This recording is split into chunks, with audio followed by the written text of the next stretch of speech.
ကောင်းတဲ့ design ချုပ်တော့မယ်ဆိုရင်အရင်ဆုံး 11 ပေါက်နော် 11 ပေါက်ကအဝိုင်းလဲရတယ်ကျွန်တော်တို့ဒီ V shape လဲရတယ် V shape လေးလည်းလှတယ်ပေါ့နော် V shape လည်းလှတယ်အဲ့တော့ကိုကဘာလဲဆိုကိုက V shape ဖောက်မယ်ဆိုရင် V shape လည်းပဲအရင်ပြင်ပေါ့ပြီးရင်ကျွန်တော်တို့အခုဒီမှာကျတော့လက်ပြက်နော်လက်ပြက်ယူမှာဖြစ်တဲ့အတွက်အနည်းဆုံးတော့ဒီပခုံးဆုံးကနေသမီး1တက်ပြီအဲ့ထက်လည်းတက်လို့ရတယ်ကိုကြိတ်တဲ့လောက်ပြက်လို့ရတယ်နော်အဲ့ဆိုကျဒီမှာ 1.5 လောက်တက်လိုက်မယ် 1.5 ဒီပခုံးဆုံးကနေဒီကို 1.5 11ကိုကြတော့ကျွန်တော်ကဒီမှာကြတော့အရန်ကြီးလေတန်းကနေမခွာတော့ဘဲနဲ့အောက်အနက်ကို high လိုက်မယ်နော်11 high လေးကပိုလာတယ်အဲ့ဒီဒီဇိုင်းမျိုးပါနော်ဒါဆိုကျဒီမှာအခုသူ့ရဲ့ဒီကိုဒီလေတိုင်းထိတ်ကနေကို high ချင်တယ်လို့ပေါ့ကြိုက်တယ်လို့ high လို့ရတယ်တမီးဘယ်ထိ high လို့ရလဲဆိုတော့ဒီမှာရင်ထိတ်PP မှတ်ဒီထိ high လို့ရတယ်နော်ကိုကအရန်မ high ချင်ဘူးဆိုရင်မြင်းလောက်ထိသွားဒါမှမဟုတ်လဲတိတ်ပြီးမ high ချင်ဘူးလို့ကျွန်တော်တို့ဒီရင်ကျဲနဲ့ရင်မြင်းနဲ့ကြားတဲ့တဝက်လောက်ကိုသွားဒါပေမဲ့ V shape ကတော့ high လေးလှလေးပဲနော်ဒါဆိုဒီမှာလေတိုင်းကနေနှစ်ခွဲလောက်ပဲခွာလိုက်မယ်အရန်မခွာတော့နော်အဲ့တော့နှစ်ခွဲလောက်ခွာပြီးတော့မှတစ်ချက်ရင်လောက်သွားလိုက်မယ်ဒီကနေဒီကို high ချလိုက်ရတယ်ပြည်ရန်နဲ့အဖြောင်ပဲဆိုရင်ဘာမှပြဿနာမရှိဘူးနော်အဲ့တော့အနောက်လည်းပဲအချိုင်ကိုကြတော့အလိုက်တင်လေးပဲတချို့တို့ဒီ curve လေးနဲ့လိုလေး white သွားဟုတ်ပြီနော်အနောက်လည်းပဲတချို့ဒီမှာ2လောက်ချလိုက်ဒါတွေကတော့ကျွန်တော်တို့ level ကတော့သမီးဟိုအရှိဟိုဗီဒီယိုတွေအရှိသင်ခန်းစာတွေရလို့ကြိုက်တဲ့လောက်တော့ချလို့ရတယ်နော်အဆင်ပြေတယ်လို့ချရတယ်နော်အဲ့ဒီမှာဆိုကျွန်တော်တို့လေး white လိုက်ရပါပြီးပြီဆိုကျွန်တော်တို့ဒီမှာဒါ V shape level ဖောက်ထားတယ်ဒီမှာတောက်ထိုးမယ်နှစ်တောက်ပုံမှန်အတိုင်းပဲကျွန်တော်တို့နှစ်တောက်ထိုးလိုက်ဟုတ်တယ်နော်တစ်တောက်မှာ1 cm တစ်တောက်မှာ1 cm တောက်ထိုးရမယ်နော်ဒါက level ကတ်သွားဖို့တော့ကျွန်တော်တို့ထိုးလိုက်တာနော်ဒါဆိုကျွန်တော်တို့ဒီမှာလက်ပြတ် frame အပေါ်ကိုတက်ထားတဲ့ point နဲ့ဒီရင်ကျယ်ကနေ join white ထားတဲ့နေရာလေးနဲ့အလိုက်တင်လေးသွားလို့ရတဲ့ shape ကိုဒီမှာဆွဲချလိုက်ပြီးရင်လည်းအဖြောင်လည်းရတယ် curve နဲ့လည်းရတယ်ဒါကတော့ကိုယ်စိတ်ကြိုက်နော်အဲ့တော့ကျွန်တော်တို့ဒီမှာဒါဆိုရင်လည်းဒီလိုလေးသွားရမယ်နော်ဒါဆိုဒီမှာတောင်ကျုံးလေးဖြစ်နေရတွေ့လားအဲ့ဒီတောင်ကျုံးနေရာလေးကိုကျွန်တော်တို့ဒီမှာ curve လေးနဲ့နည်းနည်းလေးဒီလိုလေးအလိုက်တင်လေးဖြီးပေးရမယ်နော်နားလည်မယ်နော်ဒါဆိုကျွန်တော်တို့ဒီမှာဆိုရင် join နေရာမှာဟာမှာဆိုလို့ကျွန်တော်လက်ပြတ်တွေချုပ်ပြီးဆိုရင်လက်ပြတ်ဖြစ်တဲ့အတွက်ဒီလိုနေရာတွေမှာလေဒီလိုနေရာတွေမှာထောင်ပြီးတော့ရွဲတာတွေဖြစ်တတ်တယ်အဲ့လိုမျိုးမဖြစ်ဖို့တော့ကျွန်တော်တို့ဒီ join အကွေးပေါ့နော်ဒီ join အကွေးနေရာတွေမှာဒီချက်1လောက်တောက်ထပ်ပြီး1 cm နော်1 cm တောက်လေးထပ်ပြီးပြီးပြီဆိုရင်ဒီချက်ကိုဒီ join ဒီရင်ဆက်ဟိုဘက်အရှိနဲ့အနောက်နဲ့တွဲတဲ့နေရာမှာလဲ1ဝင်မယ်ဝင်ပြီးရင်ကိုယူထားတဲ့ခါအရှိအထီကိုကျွန်တော်ယူချလိုက်ရမယ်နော်ဒါကကြတော့ကျွန်တော်စားထုတ်မယ်အပိုင်းရမလားအဲ့ဒါဆိုကျွန်တော်မူရင်ဒီတောက်ကိုပိတ်မယ်အဲ့တော့ဒီမှာကျွန်တော်ဒီဘေးတောက်ကြီးကိုမထည့်သေးဘူးဒီတောက်တွေပိတ်မယ်ဒီတောက်ပိတ်မယ်ဒီတောက်ပိတ်မယ်ရှိသမျှတောက်တွေအားလုံးပိတ်မယ်အဲ့တော့နောက်ချမ်းတဲ့ပခုံးကကျွန်တော်ဒီမှာခွာလို့ရပြီရှိတဲ့နောက်ချမ်းပခုံးကိုခွာလိုက်နော်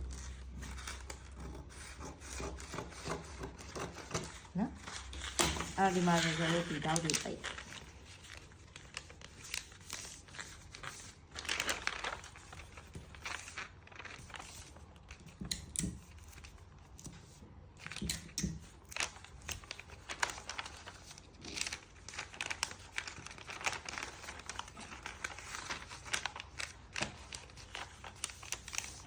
ကျွန်တော်ကဒီ level လေးကရွယ်လေးကြားတယ်ဟာပေါ့နော်အဲ့တော့အမှန်မှန်တော့ဒီတောက်တွေမထည့်ခဲ့လေရ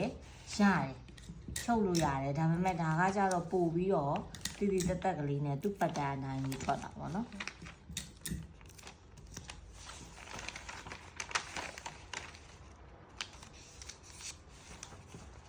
သူက level ကအ height ပုံစံပဲလေအ height ပုံစံပဲဖြစ်တဲ့အတွက် level က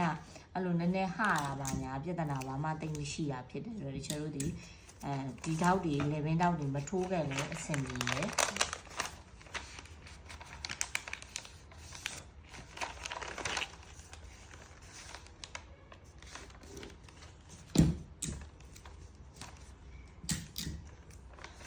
ဒါဆိုကျတော့ဓာတ်တွေပိတ်လိုက်ပြီဓာတ်တွေပိတ်လိုက်ပြီဖြစ်တဲ့အတွက်ဘာဖြစ်လဲဆိုတော့အဲ့ဒီဓာတ်တွေထပ်လိုက်တဲ့နေရာတွေမှာမြင်းတွေကမညီတော့ဘူးအဲ့မညီတဲ့ဟာကိုကျတော့ပြန်ညှိဒါလေးဆိုရင်လည်းချိုင်းလေးကိုကျတော့အလိုက်တင်လေးဒီမှာပြန်ဝိုင်းလိုက်နော်ပြန်ဝိုင်းမယ်ပြီးပြီဆိုရင်ဒီမီးတောင်းနေရာမှာလည်းညီကနှစ်ထပ်ဖြစ်သွားတယ်အဲ့ဒါလေးပြန်ကြည့်မယ်ဆောင်းပြန်ဆိုနော်နေရင်းဒီနေရာလေးကိုလည်း cup လေးနဲ့ဖြီးလဲရတယ်ပြီးရင်လည်းအဖြောင့်ဖြီးလဲရတယ်ဆိုတော့အခုဒီမှာ cup လေးနဲ့ဖြီးလိုက်မယ်ဒီထိန်းနဲ့ဒီထိန်းနဲ့ကိုအလိုက်တင်ပြီး cup လေးနဲ့ဖြီးချလိုက်ဟုတ်ပြီနော်ဒါဆိုရင်တော့ဒါသူ့ရဲ့လည်းဒီတိုင်းလေးနဲ့ထုတ်ပါ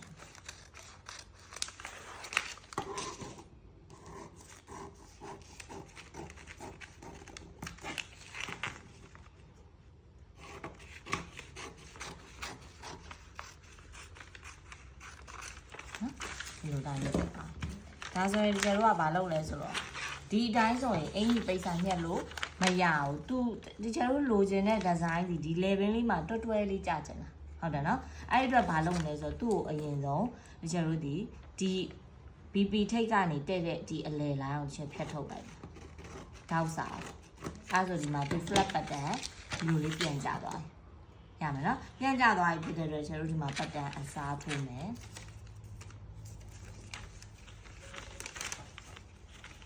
ပြန်ကျသွားတဲ့နေရာလေးကို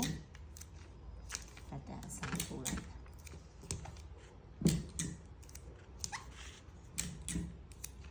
တ်ပြီနော်ထိုးပြီးသွားပြီဆိုရင်အခုဒီမှာ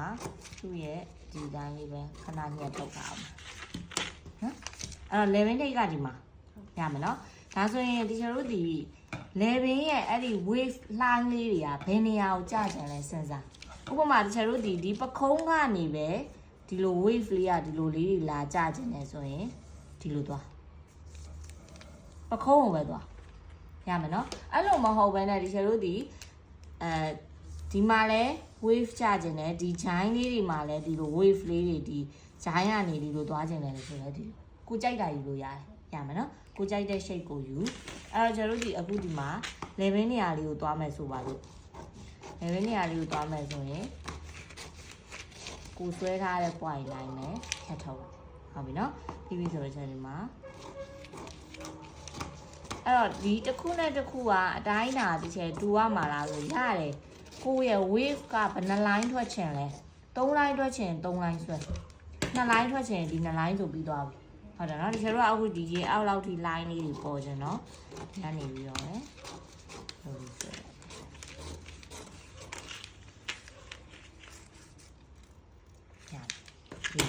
အဲ့ဒါမှကျတော့ပတ်တန်အစားထိုးပြီးတော့ခွဲကအစားထိုးမှာနော်ကိုက wave ကိုလှိုင်းကိုများများပေါ်ခြင်းများများခွဲက wave ကိုနည်းနည်းလေးပဲပေါ်ခြင်းနည်းနည်းလေးပဲခွဲကအစားထိုးနော်ဆက်ပတ်တန်လွတ်လိဟ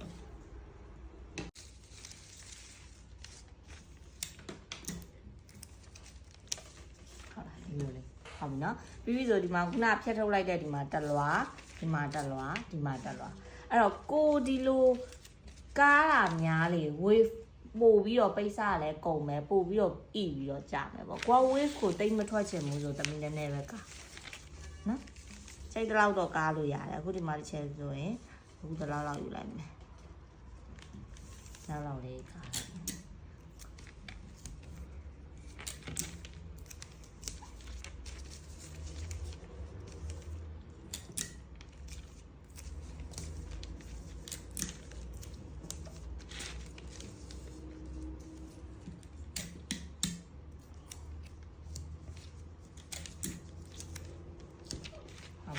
ဒီလိုလေးကတ်လိုက်တာတွေ့လားဒီလိုကတ်ပြီးသွားပြီဆိုရင်တို့ကဘာလုပ်လဲဆိုတော့ဒီဟာ CF လေဟုတ်တယ်မလား CF ကတမိပါနဲ့ညံ့ရမှာလေခောက်ကြောင်းနဲ့ညံ့ရမှာဟုတ်တယ်နော်ခောက်ကြောင်းနဲ့ညံ့ရမှာဖြစ်တယ်ပြီးတေးကြတယ်ဒီမှာ line တစ်တွေဖြစ်ကုန်ပြီဟုတ်တယ်နော်အဲ့လိုမျိုးမဖြစ်ဖို့အတွက်ဒီချက်တို့ဒီအဖြောင့်ပဲဆွဲပြရမှာခောက်ကြောင်းနဲ့ညံ့မှာဖြစ်တဲ့အတွက်အဲ့တော့နှစ်နည်းဆွဲလို့ရတယ်တနည်းရကြတော့ဒီကိုယူထားတဲ့ခါအရှိနော်ကိုယူထားတဲ့ခါအရှိနဲ့တမိဒီ level ထိတ်အခုနဒီချက်တို့ယူမဲ့ level ထိတ်နဲ့ကိုဒီချက်တို့ဒီလိုသွားလို့ရတယ် ပြည်ရန်နဲ့ဒီလိုအဖြောင်ဆွဲချလို့ရတယ်ဒါမှမဟုတ်လဲကိုအကားဆုံးနေရာအထိဓာကြီးကိုဖြတ်မထုတ်ချင်ဘူးဒီဟာနဲ့ဒီအောက်ကနော်ကိုယူထားတဲ့ခါအရှင်နဲ့တချေတို့ဒီလိုမြင်းဖြောင်တိုင်းဒီလိုဆွဲချလာမယ်ဒီလိုယူရမှာပေါ့ဟုတ်ပြီနော်ဒီလိုယူပြီးဆိုမှတချေတို့ကဒီပခုံး SMB ဒါ SMB ထိန်နော်ဒါ SMB ဒါက SB မှားမယ်နော်ဒါက level ဟုတ်တယ်မလားအဲ့တော့ဒီ level ကိုတချေတို့ကဒါနဲ့တောင်းမှန်ယူပေးရမှာဒီရလာတဲ့မြင်းနဲ့ဒါနဲ့ဒီတောင်းမှန်ကြရမယ်အဲ့ဒါမှလှမှာဒီလိုတောင်းမှန်ရမလားဒါတောင်းမှန်မဖြစ်ဘူးဆိုတချေတို့ကဘာလို့လဲဆိုတော့ဒါလဲခောက်ကြောင်းနဲ့တချေတို့ညှက်ရမယ်ဒါက level လေ level ကရွယ်လေးကြာမှာဖြစ်တဲ့အတွက်ပြောင်းပြန်လဲပိတ်စာလန်သွားမယ်အဲ့ဒီအတွက်တချေတို့ဒီဘက်လဲနှစ်ဖက်လှဖြစ်ချင်တာဖြစ်တဲ့အတွက်ဒီဘက်လဲခောက်ကြောင်းနဲ့ညှက်ရမှာနှစ်ဖက်ခောက်ကြောင်းဖြစ်တဲ့အတွက်ဒီမှာတောင်းပန်ဖြစ်ရမယ်ဟုတ်ပြီနော်ဒါကတနည်းအဲ့လိုမဟုတ်ဘူးတချေသမီးတို့ကဒီနေရာကြီးမှာမအိုက်ချင်ဘူးပြောမဲ့ဆိုအခုဒီလိုယူလိုက်တဲ့ shape ဒီပို့ပြီးတော့ဒီ level မှာအိုက်ကြီးထွက်တယ်နော်အဲ့လိုမျိုးမဟုတ်ဘူးသမီးတို့အရန်မအိုက်ချင်ဘူးသူ့ရဲ့ငကိုဒီ CF line အတိုင်းပဲအဖြောင့်လိုချင်တယ်ရတယ်အဖြောင့်ဆိုဒီကနေမှတချေတို့ဒီ CF ကိုရဲ့ CF အတိုင်းပဲအပေါ်တောင်းမှန်ယူဟုတ်ပြီနော်တောင်းမှန်ယူမယ်အဲ့တော့ဒါတွေကဖြတ်ထုတ်သွားမယ်ဖြတ်ထုတ်ပြီးသွားပြီဆိုရင်ကျတို့ကဒီဟာနဲ့တောင်းမှန်အဓိကကဒီ SMB ထိပ်ရဲ့ဒီ CF ရဲ့ဒီတောင်းမှန်ဖြစ်ရမယ်ခြုံထွက်နေလို့မရဘူးအဲ့ဒါအဓိက main point ပဲဒီနှစ် point အဲ့တော့ဒီအစိမ်းကိုပဲယူဒီအနီကိုပဲယူကြိုက်တာယူလို့ရတယ်ရှိတ်နှမျိုးထွက်လိမ့်မယ်ရုပ်ထွက်မတူဘူးเนาะသမီးရုပ်ထွက်မတူနောက်တစ်ခုကခေါင်းစွပ်ဖြစ်တဲ့အတွက် level ဝင်ခေါင်းဝင်ရမယ်V shape ခုနကတစ်ချက်ဖောက်လိုက်တဲ့ level ဒီ height တယ်လေအဲ့လိုမ height ပဲနဲ့တစ်ချက်တော့ level လေးကိုသိရမလား height မှာဆိုလို့ဆိုပြီးအပေါ်တက်ပြီးတော့ကတ်လိုက်တဲ့ခေါင်းအောင်ဆွတ်လို့မရအောင်ဖြစ်မယ်နော်ခေါင်းတော့ဆွတ်လို့ရမယ်နော် level ဖောက်အရင်ဆုံးခုနကဖောက်တဲ့ level ကနော်ခေါင်းဆွတ်လို့ရတဲ့ level ဖြစ်ရမယ်ဒါဆိုတစ်ချက်တို့ဒီအနီနဲ့ဟာဆိုလဲအဲ့တိုင်းပဲဒီမှာခောက်ကြောင်းနဲ့ညံ့ရမယ်ဒီမှာခောက်ကြောင်းနဲ့ညံ့ရမယ်ကြိတ်တဲ့ဟာနဲ့နော်အဲ့ဆိုချက်အခုပတ်တန်ကအနီကိုပဲညှက်ပြလိုက်တော့မယ်အနီညှက်ပြတဲ့အတိုင်းဒါကိုညှက်ရုံပဲနော်ဒါမယ်နော်ဒါဆိုရင်ဟုတ်ပြီအနီကျတို့ဖြတ်ထုတ်မယ်ဖြတ်မထုတ်ခင်မှာဒီကဘာလုပ်မလဲဆိုတော့သူ့ကိုဒါလေးကိုနှစ်ခေါက်လိုက်မယ်ဒီ line နော်ဒီအနီ line ခောက်ကြောင်းတဲ့ဟာလေးကိုတို့နှစ်ခေါက်လိုက်မယ်ခောက်ပြီးဘာလုပ်မလဲဆိုတော့ဒီကျတို့ကယူတဲ့အခါကျဒါလက်ပြက်လေဟုတ်တယ်မလားအခုလက်ပြက် frame ဂျိုင်းရလဲသမီးဘာလုပ်ရမလဲအနာတက်ရမယ်လေဘင်းရလဲအနာတက်ရမယ်အဲ့တော့ဂျိုင်းတွေကိုကုစာကြီးတွေဘာကြီးတွေနဲ့လာလို့ရင်လှပါမလားမလှအောင်အဲ့တော့ဂျိုင်းကိုလည်းတစ်ချက်တော့နှစ်ထပ်ယူလိုက်မယ်လေဘင်းကိုလည်းနှစ်ထပ်ယူလိုက်မှာဖြစ်တဲ့အတွက်ဒီရင်လိုင်းရဲ့အောက်လောက်အထိကိုနှစ်ထပ်ယူလိုက်မှာပေါ့တစ်ခါလဲတပြေးတယ်ဟုတ်ပြီနော်ဒါဆိုတစ်ချက်တော့ဘာလုပ်မလဲဆိုတော့သူ့ကိုဒီရင်လိုင်းအောက်ကိုတစ်ချက်5လောက်ချပြီးတော့ယူလိုက်မယ်အဲ့တော့ဒီမှာနောက်တစ်ခုသတိထားရမှာကဒီ BP ထိတ်တဲ့ကြီးမယူနဲ့နော်နောက်တစ်လွာကိုယူတဲ့အခါဘာလို့လဲဆိုဝတ်လိုက်ဒီရင်ထိတ်တဲ့ကြီးမှာအမှနှစ်ထပ်ကြီးဖြစ်ပြီး line စင်းထင်နေမယ်အဲ့တော့အဓိကတစ်ချက်ယူစီချင်တာတော့ရင်အောက်လောက်အထိယူ BP ထိတ်ရှိမယ်အဲ့ဒီကနေရင်အောက်တန်ဖိုးလောက်အထိကိုနောက်တစ်လွာကိုယူချမယ်အဖြောင်းပါရမလားဒါဆိုချက်ကိုဝီးလေးပေးထောက်ချပြီးတော့ဘာလုပ်မလဲဆိုတော့သူ့ရဲ့ဒီဒါကပခုံးလေမျက်စိမလဲဝါနဲ့နော်ဒါကပခုံးဒါက level ဒါက SMB ဒါက SB ဒါကချာဟုတ်တယ်နော်ဒါဆိုကျတို့ဒီပခုံးကို copy ကူးမယ်အဲ့တော့ဒီမှာတီချယ်ကလေတိတ်မကားထားလို့ဒီနေရာတွေမှာဒေါင်ကျွန်းနေမဖြစ်တာတကယ်လို့အဲ့ဒီနေရာမှာခွဲကဒီလိုတောင်ကျွန်းလေးတွေဖြစ်နေရဆိုအဲ့ဒါလေးတွေဖြီနော်ဖြီပြီးမှညှက်မယ်နော်ပြလေးပဲဖြစ်ရမယ်အဲ့ပြီးရင်ဂျိုင်းကိုလည်းကျွန်တော်ဝီးလိုက်မယ်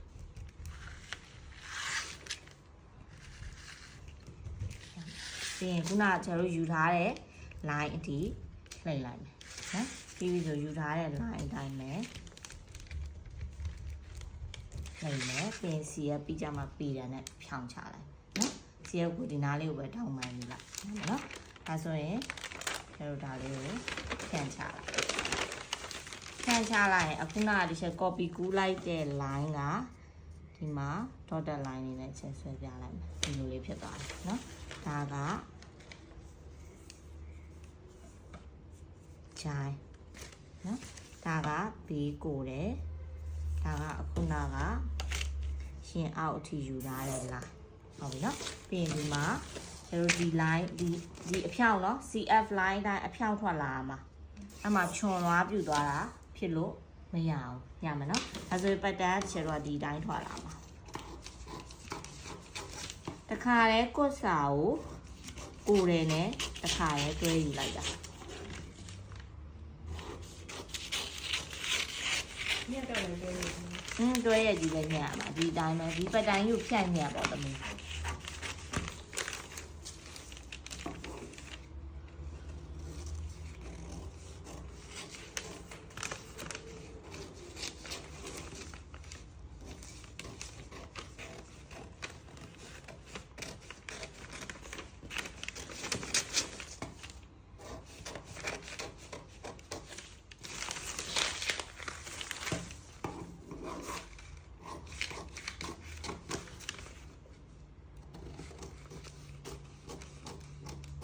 ဟုတ်လားဒါဆိုတကယ်တော့ပိတ်စညက်ဒီတိုင်းညက်မှာဒီတိုင်းညက်မှာတကယ်တော့တကယ်တော့ဒီဟာကိုပတ်တန်ကိုဝီးမလိမ့်မဲနဲ့ညက်ပတ်တန်ဒီတိုင်းပြီးသွားပြီဆိုတမီးကခောက်ကြောင်းနဲ့ဒီကလည်းခောက်ကြောင်းဒါလည်းခောက်ကြောင်းဖြစ်တယ်ဆိုပိတ်စကိုဘယ်နှခောက်ခောက်အောင်မလဲ၄ဘက်ခောက်အောင်ပါလေဒီဘက်လည်းခောက်ကြောင်းဖြစ်အောင်ခောက်မယ်ဒီဘက်လည်းခောက်ကြောင်းဖြစ်အောင်ခောက်ပြီးဒီပတ်တန်ကိုတင်လိုက်ရင်ရပြီဒီကျတော့အဲ့လို၄ခောက်ကြီးမခောက်ချင်လို့တခါတည်းပတ်တန်မှာဒါကို copy ကူးလိုက်တာအဲ့တော့ဒီဘက်ကိုခောက်ကြောင်းနဲ့ညက်စရာမလိုတော့ဘူးဒီဘက်တစ်ခေါက်ပဲရှိတော့တာเนาะဒါဆိုကျတော့ချုပ်စာပတ်လဲ1ဟုတ်တယ်เนาะချုပ်စာပတ်လဲ1ပုံမှန်တိုင်းပဲဂျိုင်းနေပခုံးနေထုံမယ်အဲ့တော့ညက်တဲ့အခါကျဒီညံ့တိုင်းညက်မယ်